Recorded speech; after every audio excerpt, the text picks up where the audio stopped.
What do you think then that Benjamin Netanyahu is hoping to get out of this visit? Credibility, that's for sure. It's being put out repeatedly that he is the most invited foreign leader, even more than Winston Churchill, who had 3 speeches. This is Benjamin Netanyahu's 4th speech. Nevertheless, Israeli media is reporting today that Washington officials were checking that he wasn't going to criticize the administration. His focus will be the Gaza war. He will talk about peace. He will talk about the hostages. But he's facing the fact that Kamala Harris will not be there. J.D. Vance will not be there for the speech. Other people are actually actively boycotting his speech. And we have a letter that's written by more than 500 security officials, Israeli security officials, sent throughout the Congress, saying that he hasn't handled this war well, he hasn't handled relations with Washington well, and not to reward him and to punish Israel, and to remember that Israel is a bipartisan issue. So all of that, I think, leads many Israeli analysts today to say that this will be good for Netanyahu, not necessarily good for Israel. Irris, at the same time, we've had demonstrators against the war in Gaza have been gathering at some key sites in Washington. Netanyahu already in the city ahead as well of meetings with Joe Biden and Kamala Harris later in the week, also demonstrating those family and friends of Israeli hostages demanding that Netanyahu do more to ensure their freedom. Let's have a listen to those protesters.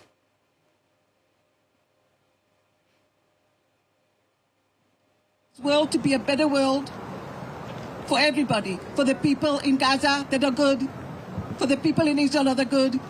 We need to stop this war. I'm begging Bibi, help. We need the 120 hostages out. Thank you. My brother, Elad Katzir, was abducted as well. He survived in captivity for about 100 days and then was executed by his captors.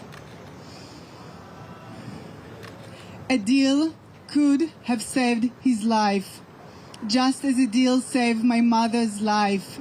A deal is the difference between life and death. I'm here today to thank President Biden and the U.S. government for their support.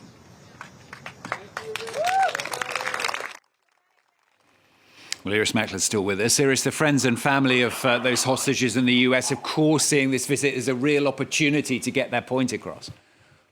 That's right. You know, there is hostage discussions, a deal on the table. There's been an enormous amount of criticism of Benjamin Netanyahu from inside Israel for leaving for such a long time, for not sending a delegation to negotiate before he left, waiting until after he returns, as if he is the fulcrum and not the survival of the hostages and their release. So it's very emotional. We're going to see 3 sets of people protesting outside the House, the Congress, while he is speaking, and that includes pro-Palestinian demonstrators and Israelis who disagree with him. And it just reminds you what an unpopular prime minister he is at this time, if you look at all the polls, but how determinedly he's hanging on to power.